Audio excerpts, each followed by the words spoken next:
Você sabia que muita gente deixa de receber o auxílio-acidente, um benefício indenizatório do INSS, porque o órgão entende que a sequela deixada pelo acidente foi leve demais? Pois é.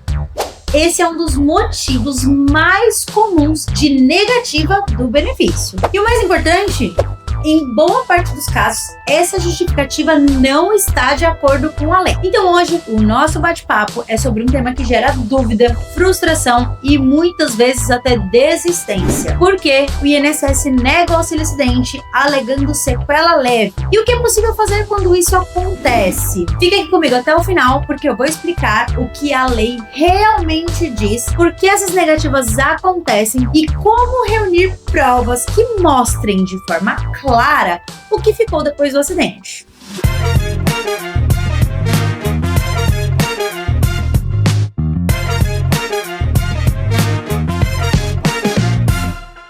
Então vamos lá.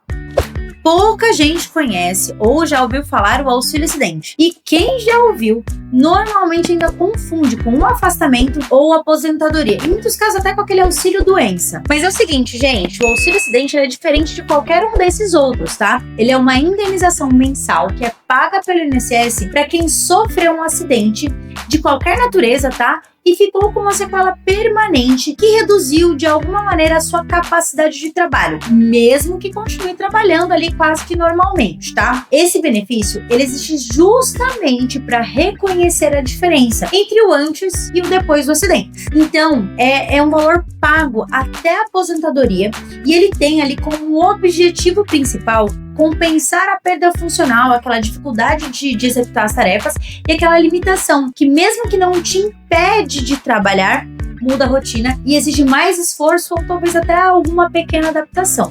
O artigo 86 da Lei 8.213, lá do ano de 1991, deixa isso muito claro. O auxílio-acidente será concedido ao segurado que, após a consolidação das lesões, apresente sequelas que impliquem redução da capacidade para o trabalho habitualmente exercido. Ou seja, vou explicar, tá? Você não precisa estar afastado do emprego, você pode trabalhar normalmente. Não precisa ter ficado totalmente incapacitado e muito menos ter uma lesão muito grave. O que é importante, gente, é que vocês entendam muito esse conceito. Basta apenas que exista uma sequela permanente, algo que de alguma forma, de uma forma concreta, tenha reduzido a sua capacidade de exercer o mesmo tipo de atividade que você exercia antes daquele acidente. E é aqui que surge um problema muito comum. Muitas pessoas acabam recebendo a negativa do INSS com o argumento de que a sequela é muito leve. Então o que acontece? Deixa eu explicar melhor para vocês, tá? O perito, ele analisa, olha o laudo, observa o exame e conclui que a limitação é pequena demais para justificar o benefício. Mas o detalhe é, a lei não fala em grau mínimo de sequela, tá? Não existe em nenhum trecho da legislação a exigência de gravidade para o auxílio-acidente para que ele seja concedido. O que vale é justamente a existência de uma limitação funcional e que essa limitação seja permanente e que ela gere de alguma forma uma relação direta com o trabalho habitual, com aquilo que você exercia antes daquele acidente. Então, a dúvida central aqui é: o que significa essa redução de capacidade? Então, vamos lá. Não é apenas deixar de fazer algo, tá? Muita gente confunde esse conceito também. Às vezes é continuar realmente fazendo aquilo que você fazia antes, mas com alguma dor, com mais esforço, com mais lentidão, ou precisando de alguma forma adaptar o corpo, adaptar a sua função. E isso, gente, é algo que muita gente vive todos os dias. Quem fraturou, por exemplo, o punho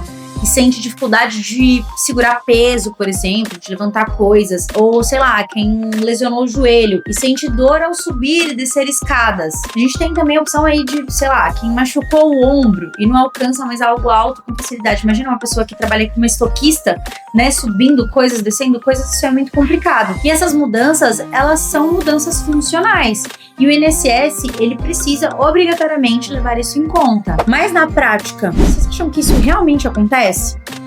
O INSS, ele costuma negar o auxílio-acidente usando dois argumentos principais, tá? Então vamos lá, o primeiro deles é o que a sequela é insignificante. Então, mesmo sem a lei exigir um grau mínimo, o perito às vezes diz que aquela lesão é pequena demais e que não justificaria o benefício. E o segundo ponto é o que a atividade não é impactada. Então, o que seria isso? Ou seja, né, o INSS entende que apesar da limitação, a pessoa ainda consegue trabalhar normalmente. Assim, gente, esses são os dois argumentos campeões das negativas. Só que tem um ponto muito importante, tá? O INSS não pode criar critérios que a lei não estabelece. O que a legislação prevê é muito simples, gente. Se existe redução da capacidade laboral, ainda que parcial, o benefício ele é devido sim. E isso inclui os casos de sequelas leves também, mais constantes como aí a dor crônica, perda de força, formigamento, limitação de movimento simples, né, como esticar, puxar do braço, ou até desequilíbrio postural. Agora, vem a parte mais importante. Como provar isso, tá?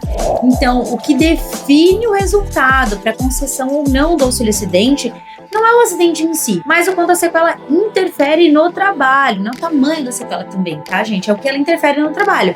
Isso precisa estar muito bem documentado. Essa documentação é o que vai garantir um laudo positivo para você receber o benefício ou não. Então vamos lá, o primeiro passo para isso é reunir os laudos médicos detalhados. Tem que ser muito detalhado, descrevendo a sequela e a limitação funcional, como que isso vai impactar no seu dia a dia no trabalho. Esses laudos, eles devem conter, assim, sem exceção, tá? O CID, o tipo de procedimento que foi feito e, se possível, inclusive, a comparação entre o antes e o depois do acidente. Isso eu sei que é muito difícil de conseguir, mas tendo o resto documentado a gente consegue passar para frente. E depois também podem vir os exames de imagem, por exemplo, raio-x, ressonância, tomografia, eletroneuromiografia, essa palavra é incrível, e qualquer outro documento que comprove essa dificuldade de condição física, ok? Gente, um outro documento que é essencial para a concessão do benefício é o relatório médico assistente, tá? Explicando o impacto da sequela na atividade profissional. Se tiver isso aí, gente, é meio caminho andado, tá? É nele que o profissional mostra, por exemplo, que o trabalhador não consegue ficar em pé, por exemplo, por muito tempo, ou que perdeu força, ou que sente dor para realizar movimentos repetitivos. Tudo isso com certeza vai impactar no trabalho, e se a gente tiver uma comprovação, fica muito mais fácil de ter o benefício concedido. E além disso, é importante incluir o histórico laboral, qual era a função antes do acidente e o que passou a ser depois. Em muitos casos, a pessoa precisa trocar de função no trabalho. Isso ajuda o perito a visualizar o vínculo entre a limitação e o tipo de trabalho. Quanto mais clara for essa relação, maior a chance de sucesso do pedido. Então, o perito ele precisa enxergar, com base nesses documentos, tá, que o corpo não voltou a ser o mesmo depois do acidente. Então, se mesmo com tudo isso o pedido for negado, essa decisão ela pode ser sim questionada, tá? O próprio sistema do INSS ele já permite recursos administrativos ou, em alguns casos, judiciais também. E muitos deles são revertidos, tá? Quando a documentação é reforçada. Às vezes a falta do documento foi o que travou, e aí você entregando a documentação certa, dá para andar com essa solicitação. O segredo tá realmente, gente, em organizar as provas de forma técnica e apresentar o que o INSS realmente avalia, que é justamente essa limitação funcional, essa limitação para o trabalho de uma forma mais comprovada. Não adianta dizer, gente, que a dor continua, é preciso mostrar para o INSS como isso interfere no seu trabalho. E é aí que muita gente se perde. Não é por falta do direito, mas por falta dessa estrutura documental mesmo. Você conseguir comprovar isso para o INSS. A gente sabe que a burocracia existe e a gente precisa reverter essa burocracia. E aí eu trago para vocês, tá? Aqui na MADM, a gente acompanha diariamente situações assim. Todos os dias. Pessoas com sequelas reais, que tiveram o pedido negado porque o INSS considerou o problema leve ou porque não tinha comprovação daquilo. Então o que a gente faz é justamente isso, tá? Organizar todo o histórico, reunir os documentos corretos, mostrar para vocês como reunir esses documentos corretos e transformar uma história em uma prova documental, do jeito que o INSS exige, mas com atenção e sensibilidade para entender o que a pessoa viveu. E esse é o nosso diferencial.